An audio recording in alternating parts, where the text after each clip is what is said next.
Hey everybody, welcome to today's Cathedra webinar. We are coming to you live on September 11th, 2025. You are tuning in for day 4 of the 5-day admissions and occupancy webinar series with your instructor, Cheryl A. Cosley, who is principal of Cheryl A. Cosley and Associates, Housing Consulting and Management Services.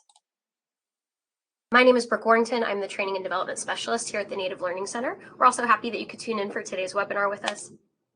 If you could follow along while I read the disclaimer aloud, this webinar provides a summary of fundamental concepts, requirements, and/or procedures within the allotted 90 minutes. The material discussed does not illustrate all possible scenarios that could be applicable. And then just another quick thing, we have our copyright infringement law picture here. So just a friendly reminder that the webinar materials are protected by copyright, trademark, trade secret, and other intellectual property laws. If you are needing to access any of the slides of the previous days, or if you are needing to access the recordings, or Cheryl has compiled a really great list of reference materials for you. There's about 34 of them, I think, and they're all available for download. You can find that in the courses section under the Admissions and Occupancy Series course.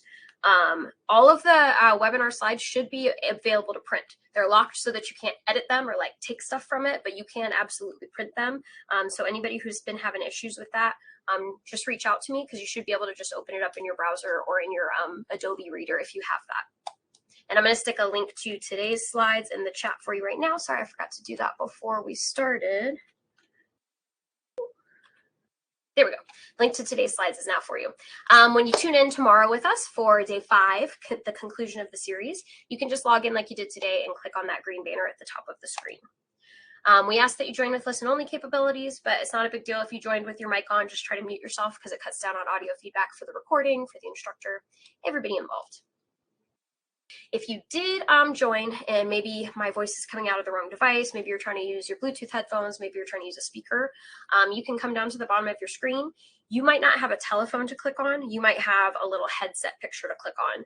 But if you click on one of those, it is going to bring up a list of either your mic and your speaker or just your speaker devices. So you can select the proper audio output that you want to use. And then we, of course, want you to interact during today's webinar. We are primarily going to rely on the public chat. So if you don't have that open yet, you can come over to the messages panel and click on public chat. And that will open up where everybody can communicate anything you want to say, ask, any tech support issues that I can help you navigate through. You'll just come down to the box where it says send message to public chat, type what you want to say, hit enter, or click on the little paper airplane button, and that'll send it in where we can all see it. With Cheryl's presentations, because she does go so in depth, she's probably going to answer questions just as she goes on through her material. But if you want to send it into the chat so you can make sure you don't forget your question and make sure it's addressed at the end, feel free to do that. And then if you did join with your mic on, you could just mute it by coming down here to the little mic icon. I just walked by the window. That scared me. Sorry, guys. We'd love it if you take a second to introduce yourselves in the chat before we get started. That's the public chat that I told you about. You can let us know your name, where you're tuning in from. It's always fun to see what tribal nations are represented. Your work or your role in Indian country. Maybe it led you to the webinar today. Maybe not. Maybe you're just learning. And your tribal affiliation if you have one. You might be a tribal employee and not have your own affiliation. That is perfectly fine too. All are welcome. And then while y'all are introducing yourselves in the chat, just a quick final note, try your best not to click on that red menu panel that's all the way to the left of your screen. You might just be looking at the little icons, but know that if you click on it, there's not like a warning message. It's just going to immediately pull you out of the webinar and take you to whatever you selected on the menu. You'll be able to just click on the green banner again to get back in. I just want to give you that heads up because it doesn't give you the warning like, are you sure you want to leave? It just whoop, and pulls you out. So just something to be mindful of. And then while y'all are introducing yourselves, it is with great pleasure that I introduce your webinar instructor, Cheryl Cosley. And Cheryl, I have made you presenter now. Thank you very, very much, Brooke. Welcome to day 4, guys. You're almost there. Make sure you come back for tomorrow. I thought I scared you with your questions from yesterday. So welcome and good afternoon. I just got done smudging. We usually do that in Indian country.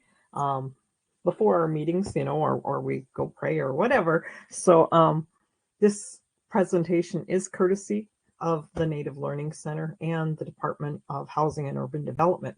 We actually fall under the Office of Native American Programs.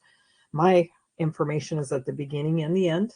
Should you guys ever need anything, And I need to introduce myself.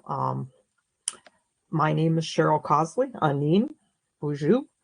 In my language, that's how you say hello. My Anishinaabe name is a Redbird Woman. I am Loon Clan, and I come from Place of the Pike. You would say that as Kino Shinkoning in my language. That's Bay Mills Indian community. Our reservation is located at the very top of Michigan in the Upper Peninsula, and our waters actually border Canada. I was director of housing for my tribe for over 28 years. I started in housing in 1990, so I've been around a really, really long time. I served as chairperson of the Great Lakes Indian Housing Association. That's the 31 tribes surrounding the Great Lakes area. And I did that for like 7 years. And I served on the board of directors for the National American Indian Housing Council, NAHC.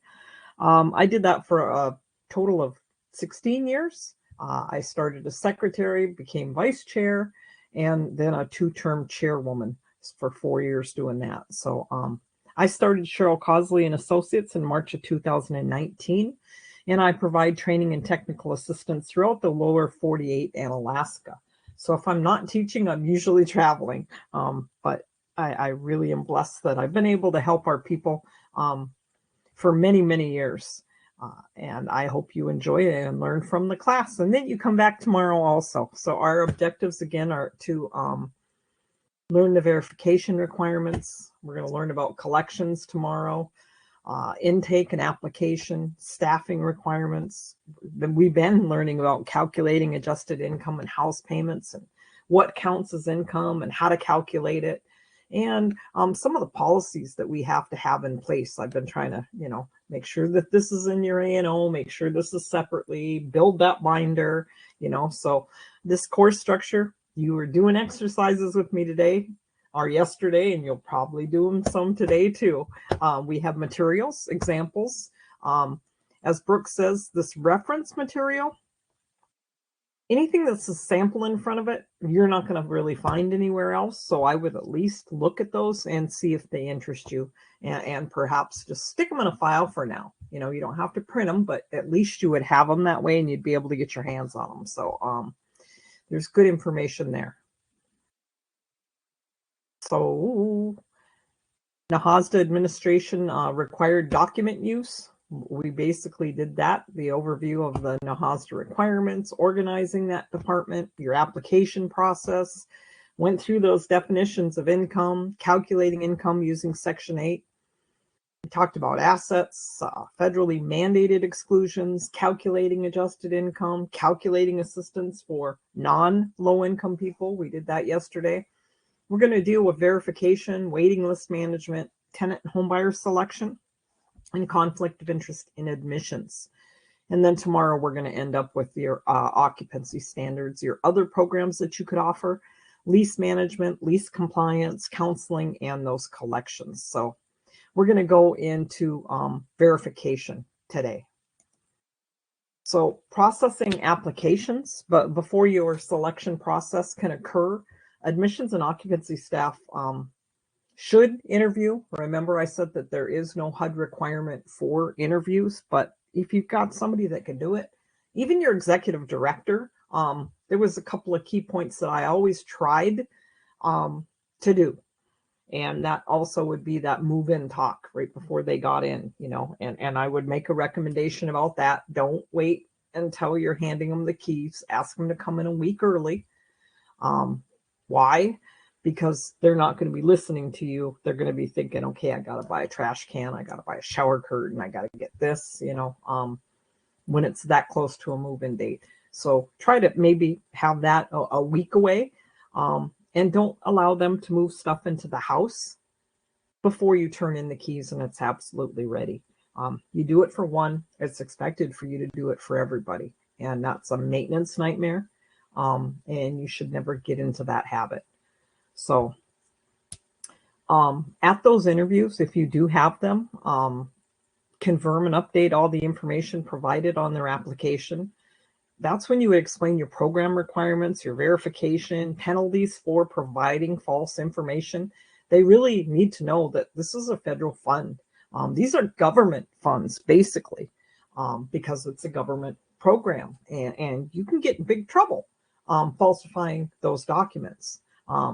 Obtain the current family income, household composition information, the other data needed to certify eligibility and compute the applicant's rent or home buyer payments. So you try to get them ready for the verification process. When it's time to do research, when it's time to do inspections, give them notice. Let them know you're coming. Now, I had a unique circumstance one time. I always thought me doing those yearly and sometimes more inspections of those units, they hated. One day I got a phone call and they said, hey, Jed's on the line. I'm thinking, okay, what's he want? I said, hey, Jed, what's going on? What can I help you with? He said, well, when are you going to do inspections? And he was in a mutual help unit. And I said, not for a couple of months. We try to wait until all the snow is gone so we can see the yards. I said, what, you got something going on? You got a maintenance problem? What do you need? And he says, no, Cheryl, it's the only time my wife cleans the house, so I guess, not all people think inspections are a bad thing. So, in accordance with 24 CFR 1128, your staff have to verify that family is income eligible based on their anticipated income. Remember, I told you have to keep that proof of verification forever in their folder. Folder gets this big, you move that part into the new folder, okay? You can get findings on putting somebody in that is not income eligible, and you can receive a finding if it happened before your time, because that happened to me. They're very, very sticklers about that, just like they're sticklers about you not charging somebody over 30% of that adjusted income. You'll get a finding quicker than anything I know breaking that particular rule. So those verifications have to be kept in the file. It's going to be reviewed during compliance. Your auditors will do it. Now, the general rule of thumb is they're going to audit 10 files or 10% of your files, whichever is greater, okay? So should you run any other type of programs, HIP programs, perhaps fair market that the tribe owns, or you own, but they're not NAHASDA, okay? They're separate from your NAHASDA. Keep them in rolling files and keep those out of the area when you're going through any kind of monitoring or auditing. You don't want to increase the amount of files for that audit unnecessarily, because those shouldn't be part of that purview, so you're required to verify information relating to your eligibility, your assets, your income, your deductions from income, your admission preferences, compliance with selection. So there was an Exhibit 9.1 that provides examples of items that need to be verified for your housing assistance programs. Because recipients have flexibility in designing your program, it could be totally different than the one next door, okay? Some items, in this appendix document might not be there. It depends on how you're set up and what programs that you offer. Whatever your situation, every program has to be governed by policies and procedures applicable to that type of assistance. So I taught procedures and policies and procedures, let's put it in the right order, last week for NLC. You really need a lot of them to make sure that you're NAHASDA compliant. Now, I was working with a client 2 days ago, and his policy book over one subject was 200 and some pages long. And the consultant that I'm working with, we tag team a lot. Wow, that's way too much. That's way too much to be giving to your occupants, to your prospective tenants, So you don't necessarily want to put your procedures in your policy book, because of the fact that your procedures can change from time to time as needed, okay? You don't want to have to go through that process of them being adopted by your governing body, because your executive director can change your procedures. When you go to them and you say, this isn't working, I think we should do it this way. So you might want to pick out, if you're in the process of redoing your A&O, the procedures for things, and make sure that it's mostly policy that you list, okay? And if you have the time, if you have the staff, it's really a lot easier if you have policies and applications for every program that you offer, rather than all of the different ones, because that's really confusing to your readers, to your applicants sometimes. Well, if you're in this in this program, this applies. If you're in this one, this applies. Especially if your rents are different amounts.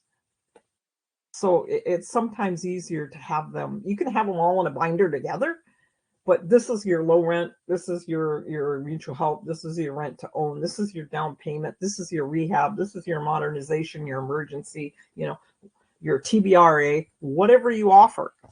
Can you see why all those areas could confuse a big document? So just kind of keep that in mind. So this is the exhibit I was talking about. These are some of the things that you should verify. Doesn't apply in all circumstances. The proof of the tribal affiliation, the incomes, the assets, the asset income, the family composition, the social security numbers. If you have preferences in place, tribal member preference, veteran, service person status, living, working, or being hired to work in the recipient community. Some people put that in as a recipient preference. Income targeting, income tiers, broad range of income goals. You're going to want higher income people in your rent to own usually. Okay, they've got to meet a different standard. Their payment won't fluctuate unless, of course, they're in perhaps that USDA program that allows for that. Displacement by natural disaster, governmental action, domestic violence. Income targeting, like I said, those tiers. Preference for workers or those attending schools. It depends on what your governing body has decided your preferences are going to be. You don't have to have any preferences in there. That's up to you. Your deductions. Family members other than the head of the household, the spouse, the co-head, or the sole occupant under the age of 18. Age or disability of family, head or spouse. Disability of family members other than the head or spouse. Full-time status of family members other than the head or spouse. Child care costs, disability expenses, working families only. Unreimbursed medical costs, elderly and disabled families only. The recipient standards for your applicant selection criteria. Previous history of their tenancy. Did they pay their rent? Did they trash the house? Did they care for it? What are your home visits if you had them? What's the criminal history of all the adult household members if you require that criminal background? Landlord references. Sometimes you can't get a landlord reference if they've never worked or lived with somebody besides their family. And a family landlord reference isn't usually worth the paper it's written on. I hate to say that, but those are kind of useless. Documented ability to abide by the recipient lease or contract requirements. Utility history. Can they, you can require that the head of household or co-head can have utilities in their name. If they can't, you're setting them up to fail. You don't want them in the dog's name or the kid's name or whoever else's name. It should be in their name. It's their unit. So things like that you got to watch. Other program requirements, emergency housing, congregate housing, special needs, housing rehab, down payment assistance, they're all going to have different needs. For one thing, NAHASDA, you're not allowed to pay taxes on a property taxes, okay?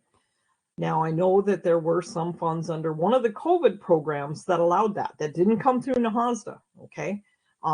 Don't make the mistake of thinking that you can ever pay with any NAHASDA money taxes on property for people. So it could be a requirement or should be a requirement if you're going and you're helping an independently owned unit that they don't own any property taxes. Before you assist them, you should make sure of that, as well as the insurance requirements and the useful life requirements. So verifying Social Security numbers, they consider that one of the most important tools for identification. You know, the applicant or participant's Social Security number. Prior to admission, each family member who has a Social Security number at least 6 years of age is required to disclose and verify that Social Security number. Children on whose behalf welfare benefits are paid have Social Security numbers. The best verification is the original Social Security card. If the card is not available, the recipient can accept letters from the Social Security that actually establish and state that number. They say that you can utilize the driver's license, military ID, passport, any other official document that establishes and states that number. I don't know. In Michigan, it doesn't. Our driver's license don't state it. My passport doesn't have my Social Security number on it, nor does our tribal IDs. You know, so I don't know. The documents used to verify Social Security numbers should be copied and placed within the applicant's file. If your applicant states that they don't have a Social Security number, you should first ask them, or you should then ask them, have you ever worked, had a bank account, received any government benefits, or attended school in the United States? And if they have to have a Social Security number. If they respond negatively to those questions and continue to state they don't have a Social Security number, they're required to sign a certification to that effect. You should probably have that notarized. Some of the certifications that you're going to request, perhaps a certification of, no money, have them get notarized so it's easier for you to prove fraud if something should happen to you, okay? Or if something should happen to you. If something should happen and you reveal, oh, they do have a Social Security number, or they do have income coming in. That might, sometimes having to do that in front of a notary will make the difference of you getting the whole truth or not. I was a notary at my housing authority. I paid for, or tribal funds paid for several of the staff to become notaries. It's a good idea to have, 3-4 on your staff. And you'll find all sorts of tribal members using your services if they find out, hey, there's notaries in the housing, So verifying Social Security numbers. You cannot require any individual who does not have a Social Security number to obtain that number or that card, okay? Most methods of verification require a Social Security number, so they should be familiar, and you should be familiar with how they can obtain a Social Security number locally. You should also become familiar with how you can get information from Social Security online. If they state they've had a Social Security number, but they can't readily verify or prove their number, you're not supposed to assist them until they do. They say if it's an elder, you can actually allow that and give them a little bit of time. If a member of the tenant family indicates they have a Social Security number, cannot readily verify it, he or she shall be asked to certify to that fact and be given 60 days to provide that verification. Okay, you want to do that before you think about putting them in a house, because you don't want to kick somebody out because they don't have a Social Security number after 60 days. And there's one out there. So if the individual is 62 years of age, they can be given up to 120 days. That's up to recipient discretion. You need to be consistent with that. You should probably have that as a talking point, or within your A&O policy. Social Security numbers, the requirements, and how you're going to deal with it. So if they need to update a Social Security benefit statement, they can go online to the following link to request that a copy be sent to their home. Or you can have them send it to your office. It's up to you, and it's up to them what they want to do there. Some of the possible third-party verification sources can be obtained from, but is not limited to, credit bureau. You can find out if they've got a lot of outstanding debt, what kind of risk, especially if you're looking at them for a home ownership program. We could run a credit history on anybody that came through the door. We had the ability to do that at the housing office. But we did it to help our tribal members become mortgage ready. And you'll find out, things like Indian health, those bills not being paid on time, which, your tribal members really don't have any control of. Sometimes are what basically is their bad credit history, or, the people that don't have any credit history, and you, by actually reporting, could be building their credit history. So those are discussions and things you can think about. Internal Revenue Service for income verification. Ask for, show me your taxes. Federal matching programs for Social Security, income, public assistance, social services. Okay, it's Thursday. Social services, or TANF, for income, employers, financial institutions, the Bureau of Indian Affairs, credit and trust income, or maybe their tribal IDs or certificates of Indian blood, educational institutions, employment verifications, GA benefit verifications, child support verifications. You could utilize your court system, VA benefit verifications. So there's a lot of different third-party verification sources that you can utilize. So as part of the overview, remember that it cuts across all your occupancy areas. You need to verify anytime you're assisting somebody with NAHASDA funds that they're eligible to be served. All information in that tenant file must be verified, properly documented. You need to establish verification standards and procedures within your admissions and occupancy policy. Documentation, verification, it's a joint responsibility of you as the recipient and that family who is applying or is one of your tenants. Obtaining information for verification purposes requires a signed consent for release of information from the family member whose information you are requesting. So have a list, checklist, additional documents that are needed. What information do they need to provide? What has to be verified to comply with your NAHASDA requirements? And, again, what type of verification are you going to require? So you need to verify income, assets, asset income, your income exclusions, allowances, deductions, the family composition, those Social Security numbers. Tribal membership. We're not supposed to be serving, well, the money is given to your tribe to benefit low-income Native Americans, okay? I have seen where there was findings, and it comes around inadvertently when sometimes you don't know about all the laws that we have to adhere to, relocation laws and things like that, where this housing, this tribe got findings for housing non-Native people. But what happened is they took over a facility that had people in them and they let them stay, and they were non-Native. Then they started servicing it and running it like a NAHASDA program. So you can't, you got to be careful there.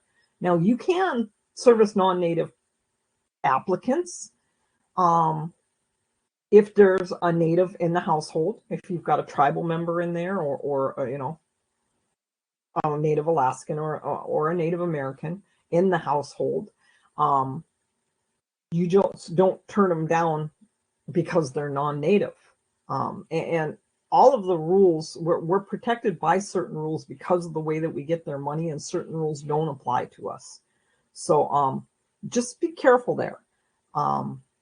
Remember, if they're essential or they're the law enforcement provision, they don't have to be Native, which you have to make sure you have your policy, make sure they meet that criteria before you assist them, and make sure you certify, that they can't, that your help, the use of your money is needed, basically, and in law enforcement, in the case of law enforcement, they're going to reduce crime, or, so there's a couple of caveats and things that you have to make sure that you do when you do house them. Okay.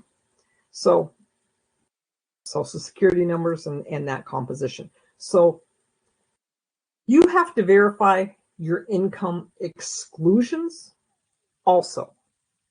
So, for example, you have to verify that their children are under the age of 18, so you wouldn't have to count their money.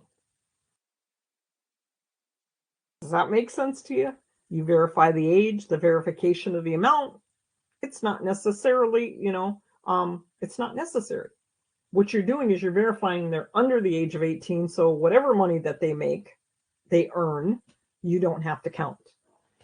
Payments received under the Title V of the Older Americans Act of 1985. So you as a recipient need to obtain verification for an income exclusion. If without that verification, you would not be able to determine whether the income is to be included or not. So those problems, it can be difficult sometimes when somebody comes in and they say, I have no income, no income or not enough income. There's careful assessment required when an applicant states that they have no income, or the stated income is not enough to cover the utilities, and you don't offer a utility allowance. Your household expenses, the cleaning products, the things like that. It's important to note if the household expenses are paid in current or if they remain unpaid. It's a clear indicator of whether there's truly is not any income or not enough. Third-party verification should be required, including verification of Social Security benefits or disability, printout of their record, verification of unemployment benefits, notarized statements of non-filing for income tax, verification of assets on deposit, a review of a checking account statement that could show a frequent deposit that could mean income. So your zero income families, a family budget or a statement of financial responsibility should be required. Can you tell me how you're going to pay these bills? Sometimes when somebody walks into your office and they say, I have no money, but they drive in a car, they've got a cell phone in their back pocket, and you watch them smoke a cigarette and pitch it before they hit the front door, it's like, okay, where'd you get the money for that and this and that and that? You got to be getting cash from somehow. You can use upfront verification. For example, they call it an RS 4506T. That's a request for a transcript of a tax return or a credit report. You have to attempt to determine the source of the income when the family's regular expenditures conflict with their claim of zero income. Is somebody paying the bills on your behalf? And is it a reoccurring fact? Do they help you every month? I know of a couple of people like that where they have people that pay their credit card bills and they give them gas cards. So this is a 4506T. It's a request for transcript of a tax return. So you can send that in and see if they filed their taxes. There's lots of zero income forms out there. Utilize some from public housing if you need to even. Ask your other housing places. How do you pay for the cost? How is your food paid for? How are your utilities, your lights, your heat? How your transportation, the gasoline, the plates, your pet food, you have pets, clothing needs, non-food items, your household cleaners, your medicines. Maybe it's all Indian Health. Maybe that's all the tribe, telephone, cable, entertainment. How are they paying for all that? So every household has to provide the verification each 30 days if you have no income, a verification of no unemployment, no Social Security, no temporary aid to needy families, that TANF, different things like that. You can ask them too, by any chance, are you an artist or do you do beadwork? You know how your native people make money. Do you collect boughs in the winter? We have people that do that, and they make the Christmas tree things out of them, the wreaths and stuff like that. They can make fairly good money, but they're hustling. But at least you know that there's some income coming in. So declaration of no income, husband, wife, 2 children, they apply for assistance. Wife's not on any tax return. No verifiable income, any sort of paper trail to use as documentation. What alternative documentation is required to prove that she's without any income to contribute? So your recommendations there would be both adults sign a third-party release of information before you proceed. To verify their zero income claim, request several of the following, that 4506T to verify either income or non-filing of federal income tax, verification of Social Security benefits or a printout of the record, verification of unemployment benefits, verification of assets on deposit. I would definitely be checking your local banks, same bank as spouse. Credit report, run a credit report too. So there's different things that you can do there. As I shared a couple of days ago, our fishermen don't pay taxes, nor do the law enforcement, the Great Lakes Fish and Wildlife Service up here, because it's a treaty-related income, because they're taking care of the fishermen on the lake. So they're not required to pay taxes. My husband didn't pay taxes for 30 years, except for what he made on his unemployment, and I had to pay that, so that's, we have places, in Michigan is like that. You get out into Washington State, they have a lot of treaty fishermen and things like that. So depending on where you're at, there's different circumstances. And the best bet is to reach out to other people that are doing the same thing. Don't ever feel ashamed to do that, or even ask your HUD people. Do you know of any other place that has a circumstance like this? How can I do this better? So those verification forms, the consent to release of information, verification of employment, income, trust income, savings, pensions, and landlord verifications. Those forms should capture, same thing, when you're doing the verbal things in procurement, the name of the person that you talk to, their telephone number, their email, the date that you talk to them, and what you talk to them about. Capture current and anticipated earnings and fluctuating pay rates and hours. As I said, my husband had to, after 30 years, come off the Great Lakes and start driving truck for an excavation company. All sorts of people from this tribe and their spouses work for that company. If I would have known the hours that they put in as an ED, I would have been asking, can you call the secretary who does the payroll? Can you tell me, did they work a standard 40-hour week? And she would have said, yep, their first paycheck and their last paycheck is usually 40 hours. After that, it's a minimum of 50, sometimes 70 hours a week. That's just the way it is. They're in, the summer hours until dark, sometimes after dark. So I would have known there's this projected rate at 40 hours a week times, whatever, but then they have how much overtime. So you have to look at things like that. You may want to consider including self-addressed stamp envelopes with verification forms you mail, because there's different forms of verification, third party, second party, first party. And this comes from public housing over. They don't like your tenants hand carrying check stubs and things like that. This is a sample certification form, an authorization for release of information, employment, credit, trust income, financial institutions, banking, VA, 401ks, etc. The release of information, that HUD one, HUD 9886, all adult members, spouse, everybody over the age of 18 has to sign that. You should kind of be tracking,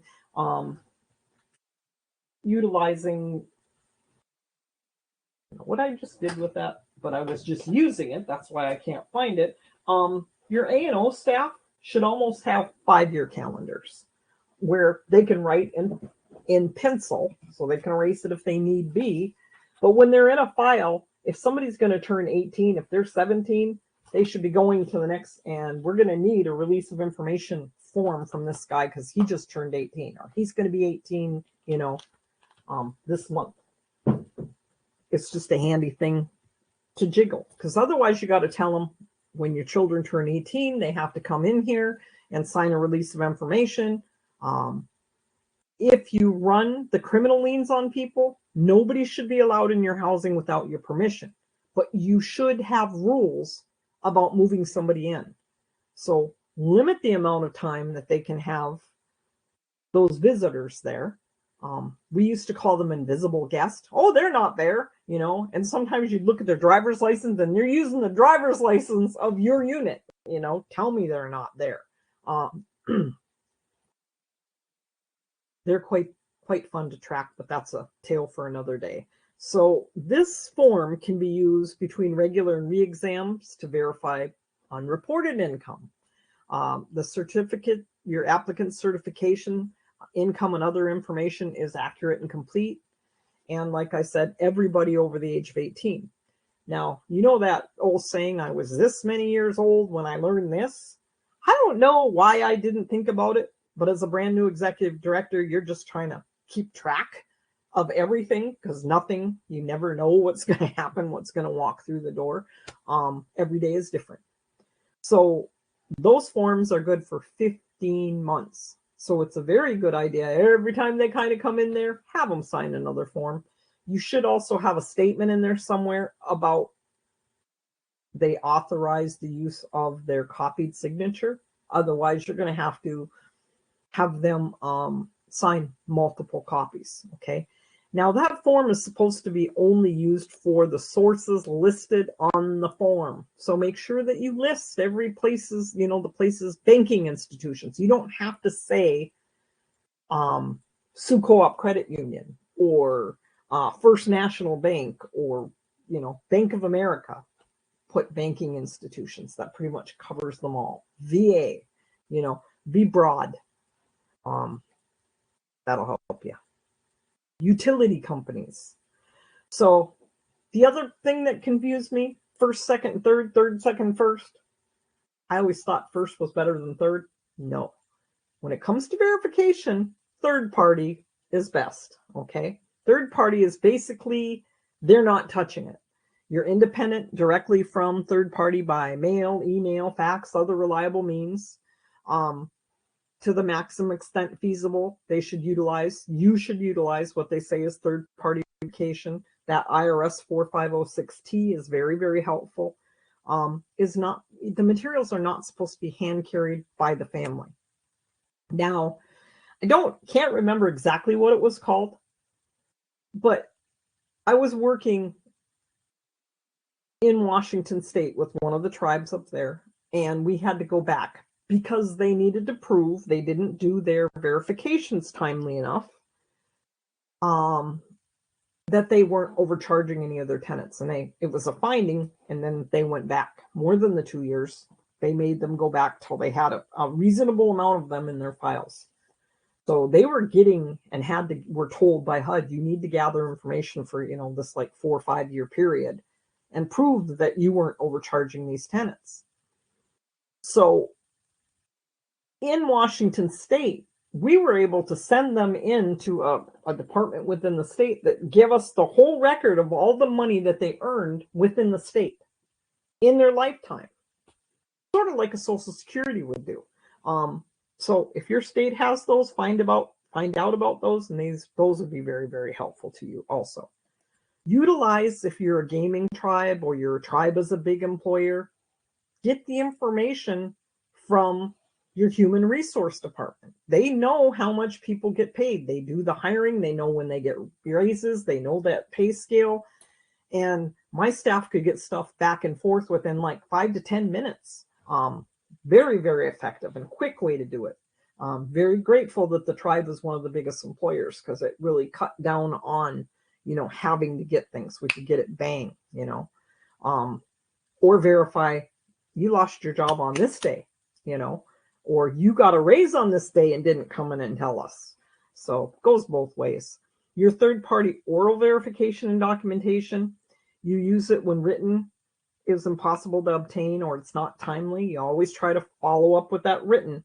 You do that phone interview, or, have your staff get a hold of someone where they work. Record the information, like I said, the date and the time of the contact, who you talk to, make sure that your staff signs and dates it. I was the one that received the information, the summary of the information that you got, and the rationale for using oral verification. Couldn't get anything else, whatever. So that verification and documentation, anything what they say is over 90 days old should be considered not timely, and you need to obtain new documentation. Now, there's an exception to this rule, or I made an exception within our housing authority. If they're getting ready to move into a unit, anything over 30 days was not timely, and you re-verified that employment income, just so you weren't moving them in and finding out they were over income, because you pay for that forever. Not applicable to birth certificates, Social Security, those kind of things are good forever, okay? It's income related stuff. Establish timelines for receipt. 2 weeks, and you're going to follow up. 4 weeks, 21 days, this is what's going to happen. Just like your collection report. Doesn't matter who you're talking to, who you're speaking with. Doesn't matter if the tribal chairman is in one of your units. On the 15th day, this happens. On the 17th day, you give them a late fee. On the 30th day, you do this. It's a step-by-step. Doesn't matter who you're talking to, unless you have something in the file instructing you to do differently because they're in a payback agreement or they had an emergency of some sort and your director allowed it. This is what you do, So document in the file, again, why that third-party verification was not used.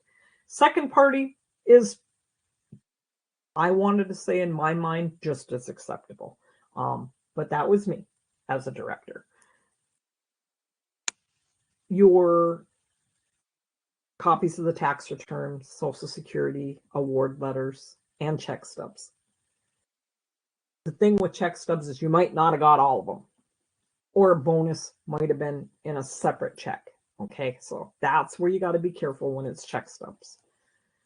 Housing employees should include a memo to the file documenting why you didn't use third party. Again, you don't need certification of birth certificate, Social Security. Okay, income, what about if the income is derived from cash transactions, or you need to document lack of income? So that's when the second party is acceptable. First party, it's basically the same thing. You need to document why you didn't use third. It's almost, that's when they bring you the stuff in. Okay, here's my stack of check stubs. You try to get everything from their employee rather than them, so you make sure that you do get the whole bundle. Okay, so verification, documentation. You as the recipient are always the final judge of what constitutes adequate, credible verification and documentation. If you have a doubt about that the reliability of the information that you are receiving, you should pursue additional information. You're not forced to take what they give you. Okay, you're the boss there.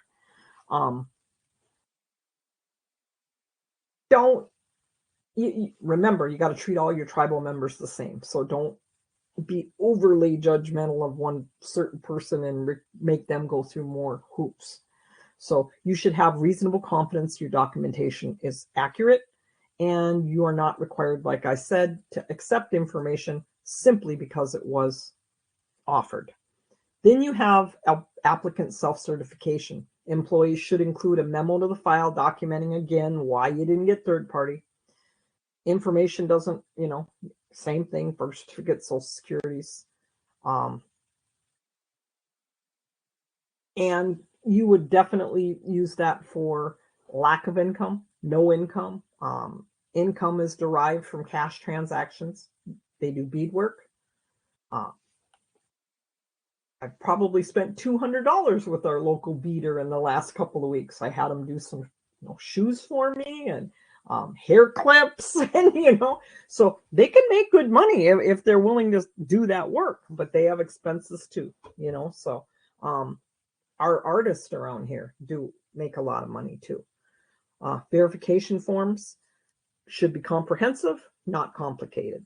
Ask secondary questions. Are your expenses reimbursed? Should include your false statement warning. May include a signed authorization for release of information. Should capture, again, name, position, telephone number, email of whoever provided you that information. Current anticipated earnings, fluctuating pay rates and hours. Might want to consider self-addressed envelopes with anything that you mail out.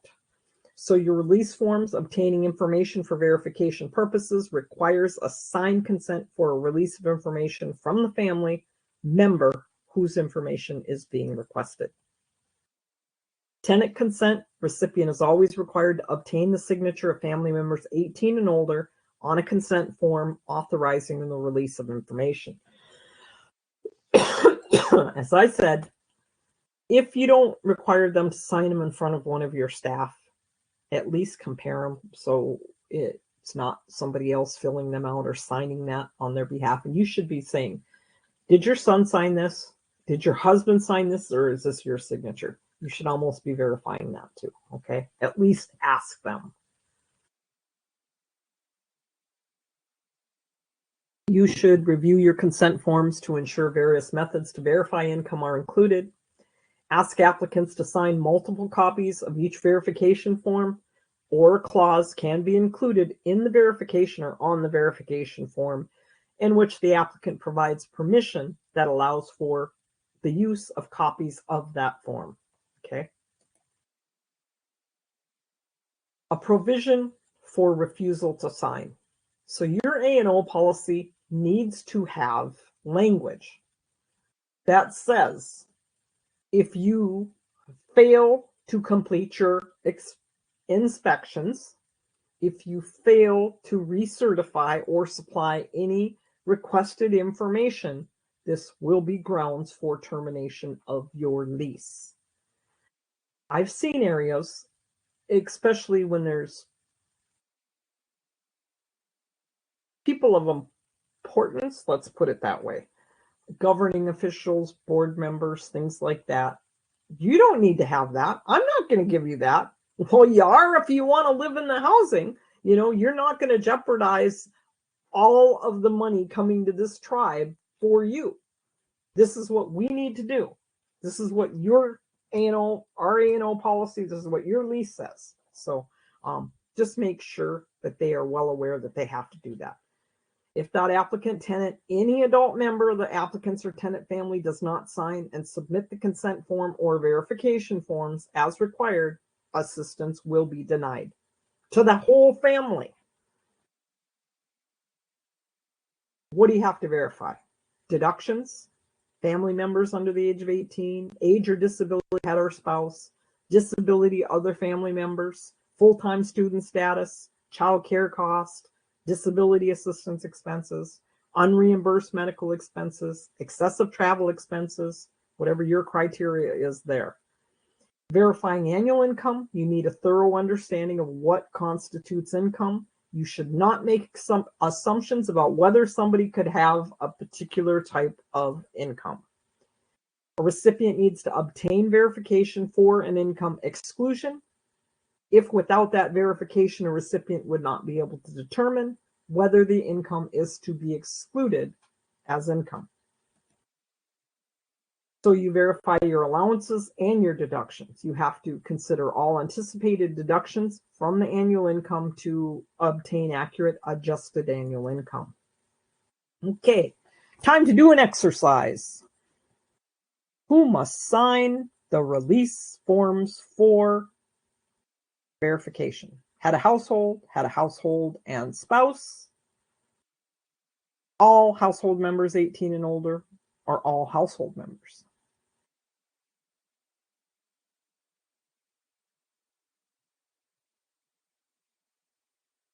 When you say, Tasha, for clarity, enrolled, not identify as,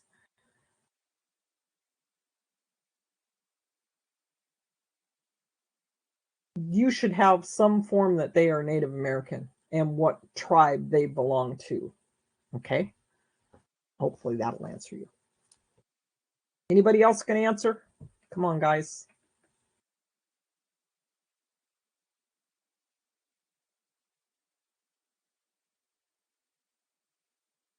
Hurry, hurry, hurry. So we're not late? No. No, they cannot identify with voting registration. They are supposed to have enrollment cards. And right now, I know because of, I don't know how to say this, because of the ICE situation in certain places, there's a lot of tribes that are giving out free enrollment cards, even if they've been issued to them before, just to make sure that the tribal members have them with them at all times.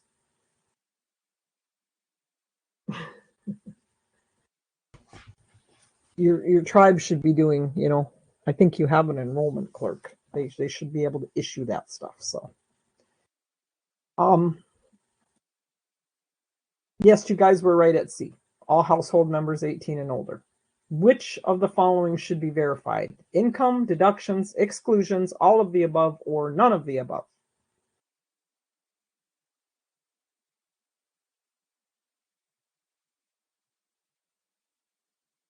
Good job, guys. Okay. True or false? As long as the applicant was eligible when they applied, they can be admitted without additional verification.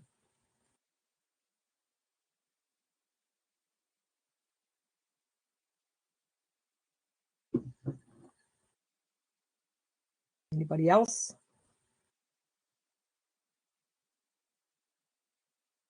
Come on, I know there's more for you in there. Or am I just playing in the background? Okay, yes, the answer is false. How should the recipient resolve discrepancies between third-party verifications and documents, such as pay stubs? Always use third-party, always use information from pay stubs, use the method that benefits the family, contact the source of the third-party verification.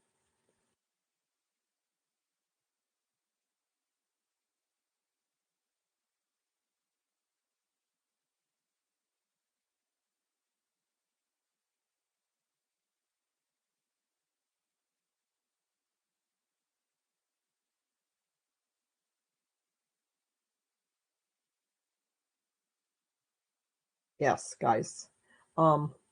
You're always going to try to utilize the third-party verification, but you should be trying to contact them to build your case. Okay? So, waiting list management.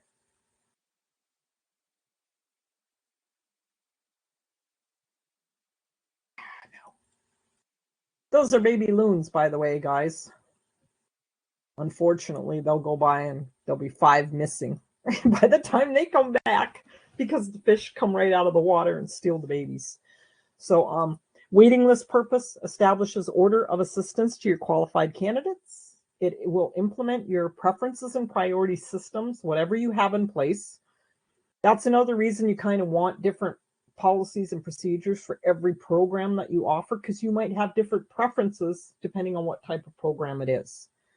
It is to help ensure fair and equitable treatment of your tribal members and serves as a source of data about the need and demand for units by size, type, and location. Your wait list organization, once an applicant is determined to appear eligible to receive housing assistance pursuant to your policies, that name is placed on a waiting list. The waiting list is the mechanism used to implement the preference system and establishes the order in which housing assistance is offered to your qualified applicants.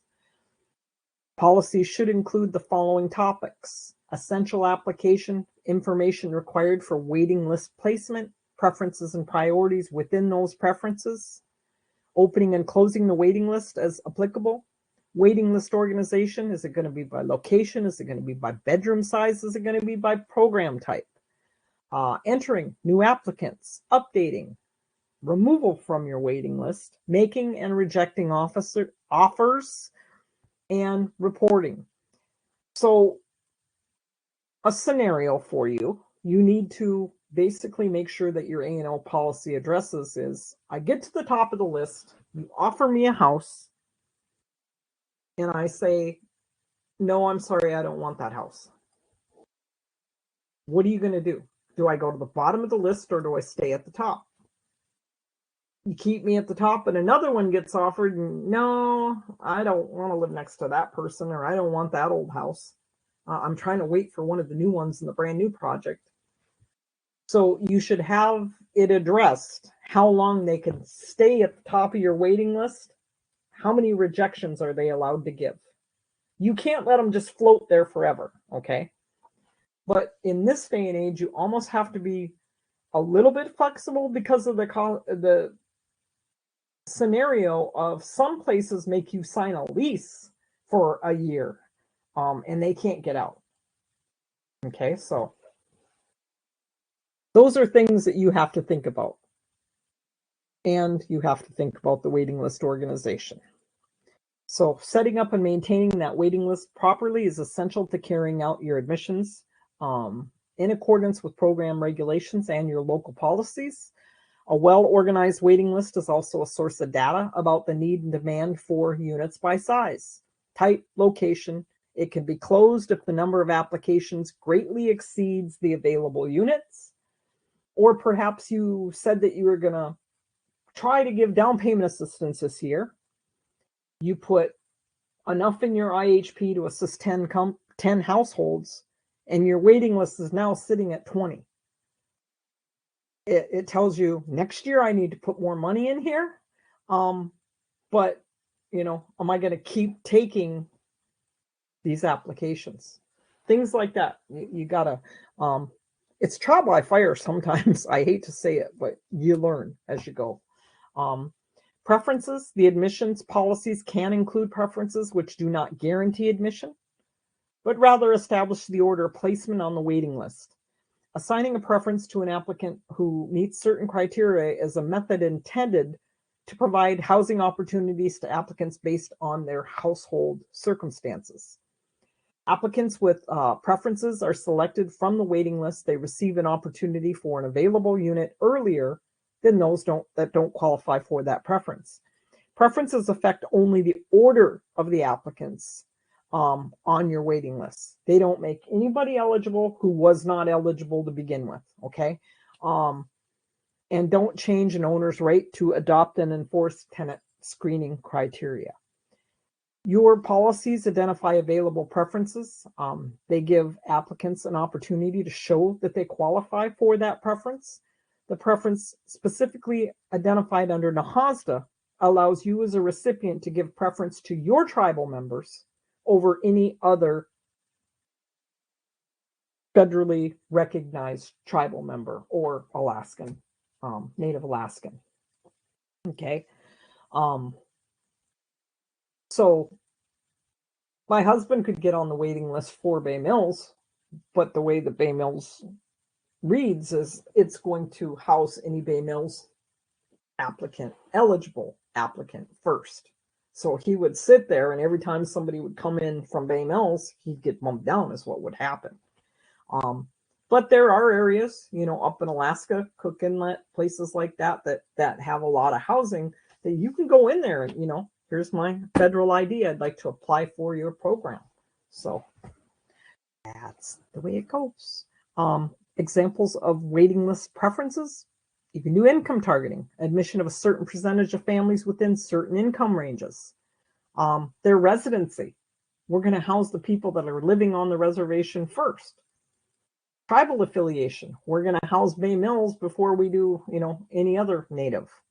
We're going to house employed people before we're non-employed. You might, and that's why I'm saying different ones for different programs. Employment would definitely be criteria for a rent to own. Credit worthiness, mortgage readiness, elderly or displaced person, especially if it's an elder project, persons of a disability, a first-time home buyer. So depending on what type of program it is, your preferences would be different or could be. Preferences affect the order of the selection for tribal members also. Priorities are program-specific criteria and are usually point-based.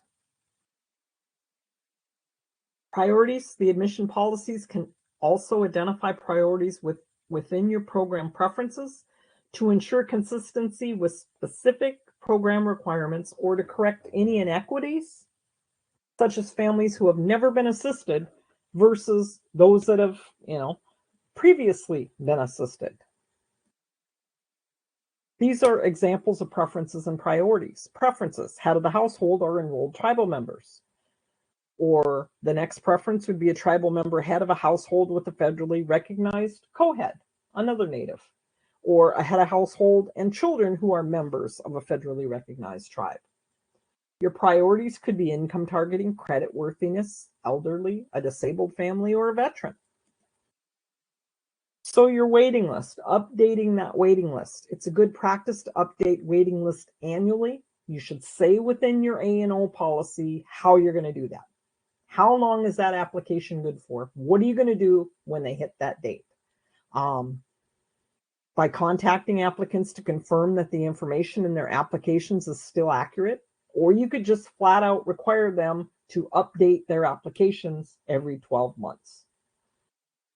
If you're going to send out a letter, you could put that in there too. The housing authority will contact you 30 days prior to, but then it puts it in your court to send out that jiggler reminder letter. So depends on what you want to do there. Contact the applicants to confirm the information on their applications is still accurate, to reaffirm they're still interested in your housing assistance for which they applied. If the staff determines that the applicant is no longer eligible, or if the applicant requests to be removed, staff should document this, remove the applicant from the waiting list, and you put them in an inactive file. You do not pitch the application under any circumstance, okay? Waiting lists can be maintained manually or in an automated system. Primary advantage of automation is the quick manipulation of a large amount of data, greater objectivity. However, the data is only as good as the staff that input that data. If you remove somebody from the waiting list, put the application in the inactive file, have staff sign and date and note the reason for removal and the time. They contacted me. They said they just purchased a house.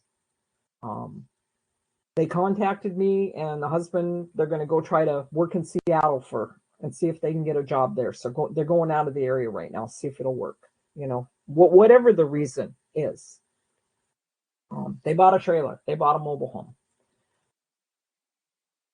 We had a form a basic form, basically, when somebody asked to be removed off of the waiting list. And we tried to get that signed just to cover everything, okay? But sometimes they won't. They can't. Or, you're lucky to get the phone call. Or you're the one calling them. So make sure you have all of that on there. Now, another reason for putting them in the inactive is to prove that you didn't throw it out, but in case you ever need to get a hold of them.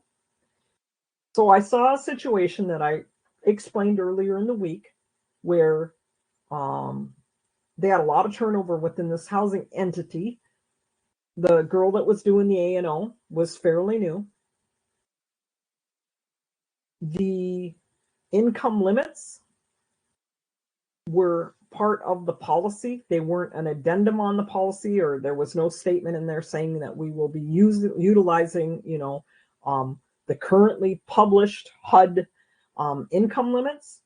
They had to run attached. And inadvertently, the young lady that was doing this was using the income limits that was attached. And that policy at that time was like 4 years old. So they had been using the same income limits for 4 years. So when I discovered that, I'm like, you got to correct it this way. But what you should do is everybody that has applied for housing, whether you disqualified them or not, especially if you disqualified them because they had too much income, you should be contacting and say, there was a mistake. These are the current income limits. Here is an application. Please contact us if you are interested or please, complete this and reapply. I said, but you have to be really, really fair. You can't send those out staggered. Get them all together and mail them all at once, so nobody gets any advance notice over anybody else. Because your units would fill up faster that way, and the place on the waiting list. So that was the only way that I could think of to correct that. Things like that happen. And it was nothing intentional, so. Another exercise, guys. Oh, no. Oh, wait. Hold on. I think I'm all right. True or false? Waiting lists are required under NAHASDA. True or false?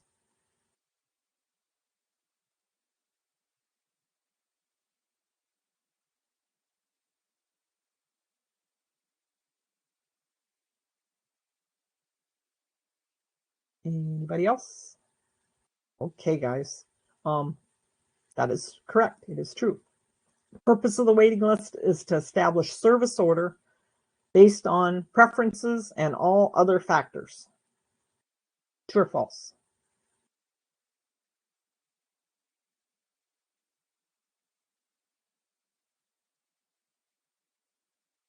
Good job, guys. True. Okay. Tenant and homebuyer selection plan.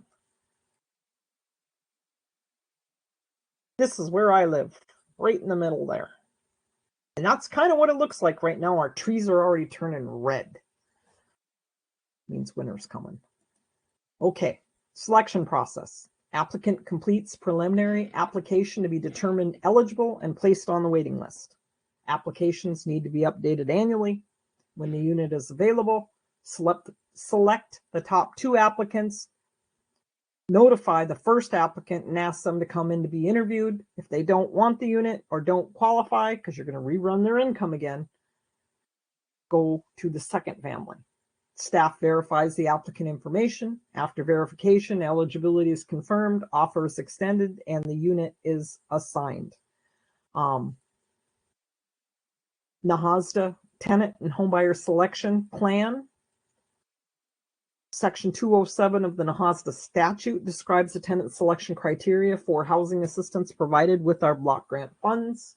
Owner and manager of affordable rental housing assisted with grant amounts provided under this act, because this is coming from the NAHASDA statute, shall adopt and utilize written tenant and homebuyer selection policies and criteria that are consistent with providing, or the purpose of providing, housing for low-income housing families, are reasonably related to program eligibility, the ability of the applicant to perform the obligations of the lease, and to provide for the selection of tenants and homebuyers from a written waiting list in accordance with the policies and goals set forth in the Indian Housing Plan for the tribe that is the grant beneficiary of such amounts.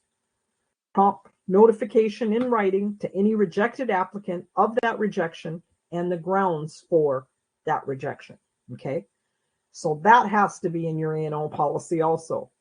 The prompt notification in writing. What is prompt? Make sure when you write policy, you specify business days or calendar days. I would say 10 business days, and that would cover you between Thanksgiving and Christmas, New Year's, that time when, should that occur during that time period, because you don't have a lot of staff sometimes in the office there at that point. Tenant selection plan, you have to develop and make public your tenant selection policies and procedures that include the descriptions of income, other eligibility requirements that have to be made for admission. Some of the required topics include income eligibility requirements, your Indian preference requirements, your other preferences and priorities for each program that you offer, what your definition of family, well, the NAHASDA definition of family, not your definition, project-specific eligibility requirements, Social Security number requirements, and your income limits. The required topics, procedures for accepting applications, so selecting from the waiting list, procedures for accepting applications and pre-applications, preferences including income targeting, applicant screening criteria, drug-related or criminal activity criteria, other allowable screening criteria, procedures for rejecting ineligible applicants, occupancy standards, unit transfer policies, including the selection of in-place residents versus applicants from the waiting list when vacancies occur. This all has to be in your A&O policy. Section 504 of the Rehabilitation Act requirements and the Indian Civil Rights laws and statutes. Policy for opening and closing your waiting list in a property or program, applicant notification, opportunity to supplement information already provided, procedures for identifying applicant needs for features of accessibility units or reasonable accommodations, and policy for notifying applicants and potential applicants of changes in the tenant selection plan. So your general selection criteria should be established by your admission policies. Examples: the ability to make monthly payments, comments from prior landlords, credit references, housekeeping habits, criminal background checks, disability accommodations. Selection criteria for tenants and homebuyers are established by policy. Examples of permissible criteria are the demonstrated ability to make a monthly rental or homebuyer payment on time and to be a good customer and neighbor.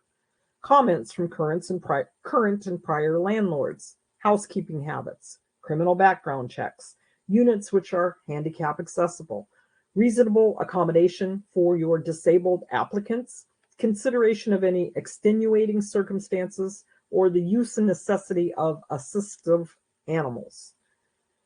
The following criteria is prohibited. Physical examinations. You cannot require physical examinations, or medical testing may not be required as a condition of admission. Pregnant applicants may not be required to undergo medical testing to determine a child's sex for assigning a bedroom size. I can't imagine anybody requiring that, but apparently someone tried.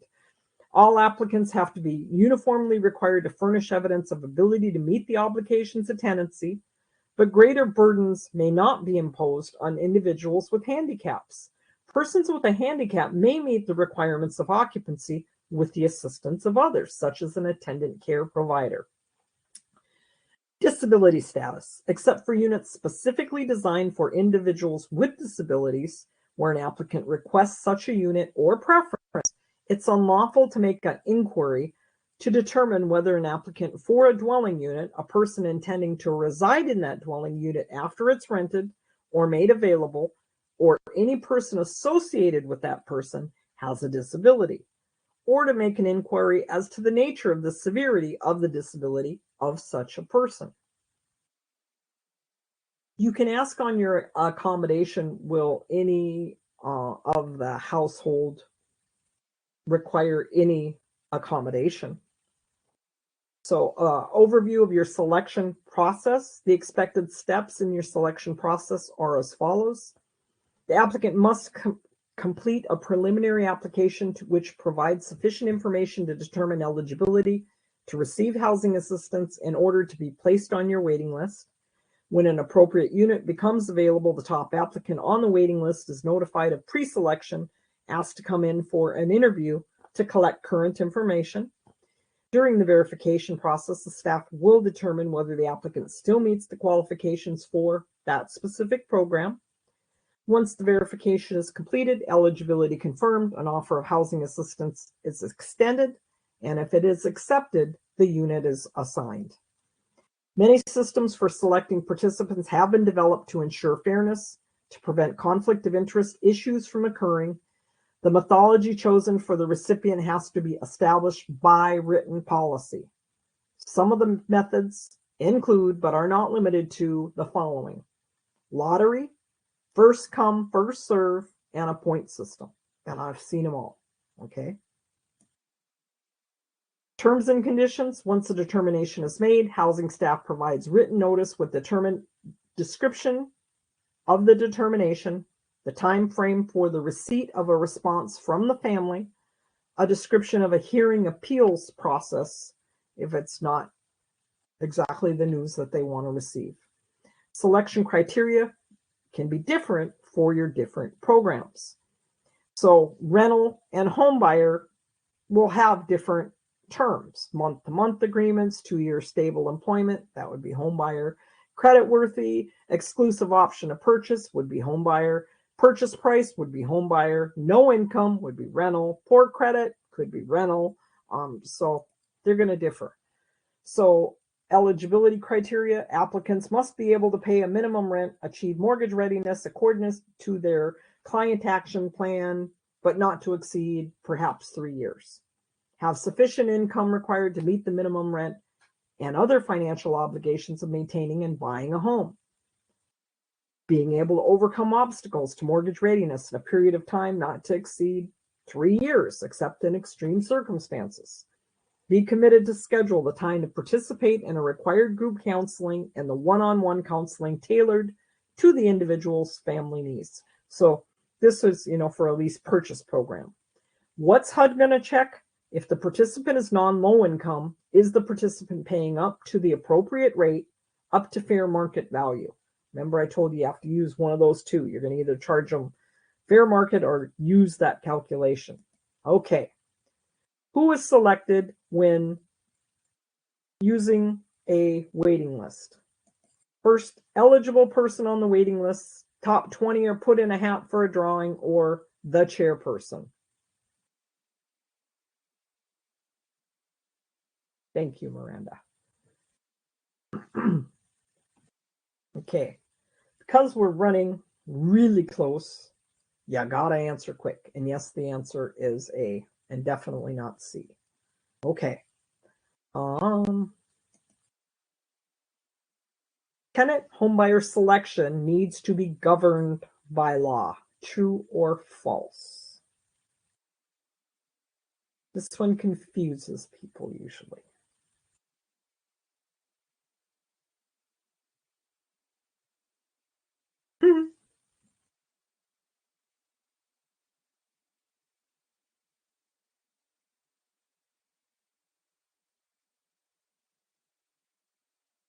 Miranda Vigil, you got it exactly right. NAHASDA is a law written by Congress, and it's governed by NAHASDA. Good job. That was perfect answer. Okay. Tenant and home buyer selection needs to be in writing. True or false?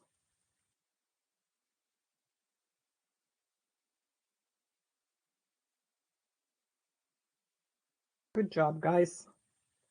Okay. A. Tenant and home buyer selection needs to be supported by a policy. True or false?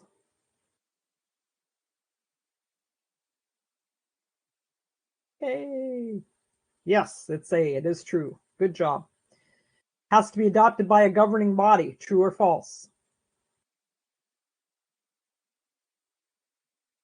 True. Good job, guys. You are right on the money. Okay. We're going to end up with conflict of interest. What is it? Somebody in a position of trust has a competing professional or personal interest. Somebody makes a decision in an official capacity and they stand to profit personally when your interest has the potential to conflict with the best interest of the organization or those who you represent. So you're supposed to report that potential conflict of interest to EWONAP. You disclose to the public the conflict of interest, the nature of the assistance to be provided to the individual, specific basis for which you have no conflict. It's to ensure fair and equitable treatment for all, determine if a conflict exists, disclose it to the public, report it to HUD prior to providing assistance. HUD can make an exception. If the family is low income and qualifies, it's not a conflict, but you're still required to make that disclosure. If the conflict is only apparent or perceived, make the disclosure and inform HUD. There's several ways to make the public disclosure. One way is to make that information available in the same way that you post your APR, for instance, in that same place. Some programs actually include public disclosures in their monthly meeting agendas. HUD has to be provided with a copy of the disclosure. If the recipient is a TDHE, the disclosure may be provided to the tribe as well. So 2 CFR 318 governs basically the conflict of interest in the administration of our contracts. When it comes to the placement of somebody in our housing, it is governed by 1030 through 36, and it speaks to every case in there. There's also program guidance at 2002-13 that speaks to conflict of interest in housing admissions. Like I said, 2003-18 talks about the procurement of supplies, equipment, and your construction. That covers if they're related to your decision makers or they have, you know, relationships with your contractors and things like that. So the prohibitions regarding conflict of interest, no person who participates in that decision-making process, anybody who gains inside information with regard to NAHASDA assisted activities can obtain a personal or financial interest or benefit from those activities, except for the use of NAHASDA funds to pay salaries and administrative costs. Such persons basically is any of your decision makers, any of your housing staff, any of your board of commissioners, any of your tribal council. They're going to look at the definition of immediate family. It is very important that you have a good definition of what immediate family is, and do not use cousin because we have way too many of them. It's going to be determined in your operating policy, so you have to have that definition, okay?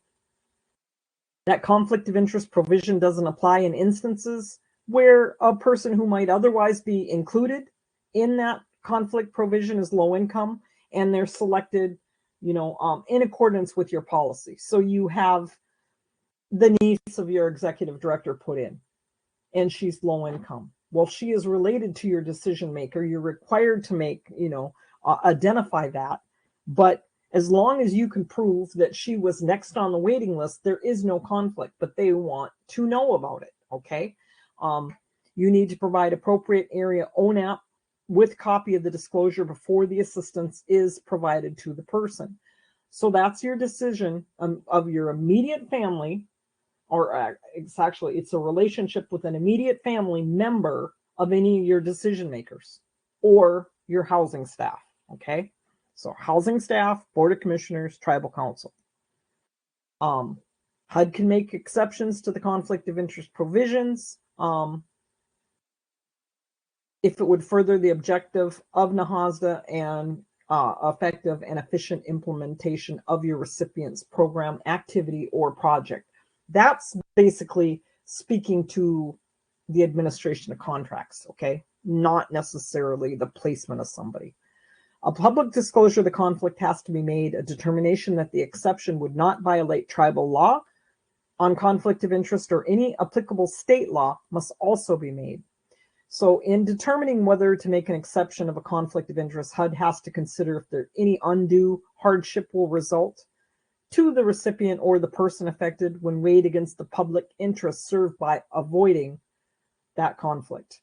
You have to maintain all such records for a period of 3 years after an exception is made, okay? So they're talking about when HUD makes an exception. Now, if you have somebody that you just have to notify them and they were low income and they met all those things, it's not necessarily an exception. You just have to inform them. But in that case, if you have to go to the point where you're putting that publication up, okay, I would keep that with the proof that they were eligible at the time of admission in that same packet. You don't want your monitoring to be 5 years down the line and them asking you if you did something. You say, yeah, I did that, but that was 5 years ago and I only kept it for 3 years and I pitched it. I'd rather say, oh, yes, I did, and here's a copy. You know, that's just who I am now. So it comes down to this program guidance, 2002-13. It's in the reference materials. If you guys aren't doing this, you have to do it. So read through there really well. I was around. I'm that old. Was sitting around when they were having these discussions. This was after NAHASDA came into play. They went all across the United States to all of our programs. They went to the pueblos, they went to the rancherias, they went to the villages, they went to the large land-based and the small land-based tribes, and they audited them. The sixth finding in that audit was among the housing entities reviewed, there were undisclosed conflicts of interest in preferential treatment of admissions to their housing programs. Over half of the housing entities audited had no process to ensure adherence to the conflict of interest requirements or that admissions were made to eligible families and that all the members of the tribe were treated fairly. Remember what I told you about treating people fairly. So that requirement prohibits any individual from benefiting from being related to people. You should have a conflict of interest policy. Your applications for every program that you offer, not just the placement of somebody, but if you're giving them down payment assistance, if you're servicing them basically with your NAHASDA dollars. Do you or any member of your household have a family or business relationship with an employee of the housing authority, with a board of commissioner or a tribal council member? You should have a disclosure also in that packet. The applicant's name, the name of the program that they're applying for, their application date. I'm applying for the program noted above. I'm disclosing that I am an employee of the housing entity, I'm a board of commissioner, or I'm a tribal council member, or I'm an immediate family member of a housing employee, board of commissioner, tribal council. I'm a business partner of a housing employee, board of commissioner, or tribal council. Remember, this also extends to your immediate family and your household members, okay? So it could be your husband's buddy. So if you are a family member of or a business partner of a housing employee, board of commissioner, tribal council, please state their name and your relationship to them. Then it's an acknowledgement. I understand that a public disclosure of my selection will be made. A copy of this disclaimer shall be submitted to HUD. I have been notified of my opportunity to receive a conflict of interest policy or to receive additional information from the housing entity. I understand that this disclosure does not disqualify nor determine my application ineligible. So you need to have a conflict of interest policy, a method of determining whether or not there is a potential conflict of interest with an applicant. Does your application ask your applicants to disclose any personal, family, or business relationships? And the administrative steps for reporting that conflict of interest to your Office of Native American Programs. So you need, like I said, a conflict of interest policy. You need a public disclosure notice, so it would, do I have a sample? There, this is the one that comes in the packet. It came out in 2002, so you're going to have to adjust the PDF and change the date. Per the Department of Housing and Urban Development, NAHASDA regulations at 1030 through 36, BAMILs and any housing authority must publicly disclose when an individual directly affiliated with the organization is qualified and been selected to receive assistance through our NAHASDA program. A potential conflict of interest is being disclosed due to an immediate family member of an employee or council member, that was ours because we didn't have a board of commissioners. We had the tribal council and us. Have applied for and met the requirements for participation in whatever program it is. In Michigan, participants will be provided assistance they will be placed in low-income housing, housing assistance. The specific basis for that selection, well, they were American Indian. They were low income as determined by HUD. It is going to be their primary residence. And the last line I would put, and they were the next eligible applicant on the waiting list. That's what I'd always put on that last line. Comments that are received will be reviewed at the next regularly scheduled board meeting. So we had self-addressed envelopes on like a cup hook next to that if somebody wanted to make comment. Please be advised all public comments have to be postmarked within 7 days of the initial date of this posting As indicated below, all conflict of interest comments have to be in a sealed envelope addressed to, but it was already addressed and stamped. Comments received will be reviewed at the next scheduled board meeting. The board will not consider any comments received after the end of the comment period on this day, and you would put it up. What time you put it up, what day you put it up, and who put it up. And then you make sure that full 7 days has gone down. If you put it up at 8 o'clock in the morning, take it down at 8:05 just to cover it. And you sign all of that, and that's the paperwork that gets sent to HUD. Okay? So make sure you can tell them any kind of form. Basically, when you're talking to HUD, you can put more information out there if you want. It was the applicant. She was Vice Chairman Hunky Dunk's sister, and we put her into, she's an immediate family of a tribal council member, and we helped her with rental assistance. Okay, per the Department of Housing and Urban Development, we had to disclose this. It's being disclosed because of housing assistance being provided to an immediate family member of a staff or housing commissioner or tribal council. The tribe's vice chairman, Scott Hunky Dunk's applicant, Susie Hunky Dunks, is his sister, has applied for, met the requirements for participating in our low rent program. We're going to put her in the Lakeside Apartments at any tribal place, and the participant is going to be provided with assistance, with rental assistance, and she was selected for this unit. So you just have to get a hold of them. It's going to be their primary residence. They met all the criteria. They were next on the waiting list. So just make sure you have something, okay? And you have something in your packets. Make sure you have written and adopted all policies required by NAHASDA: eligibility, selection, admission, occupancy, rents charged, management, maintenance, have to be in accordance with the NAHASDA program regulations enforced by a set of procedures that ensure that those policies are being adhered to in both the actions and staff and the decision of the board. Should also be reviewed to ensure that they don't contain any provisions that inherently allow for a conflict of interest. If you don't have them, you need to adopt them immediately, okay? So one of the instances would be an example of a situation requiring HUD approval for an exemption would be housing assistance. If you're utilizing that 10% authority, they're between 80 and 100%, and you are helping, it's a board member, okay? A board member whose income is between 80 and 100%. You need HUD's permission. Why? Because he's a governing official. He's a board member, okay? So your compliance with the conflict of interest is going to be looked at during your monitoring. HUD's going to look at proof that the family was selected in accordance with your written policies and procedures, and their position on the waiting list. Is there a conflict of interest involving family at admission? If so, has HUD been notified? If so, did you make a public disclosure as required?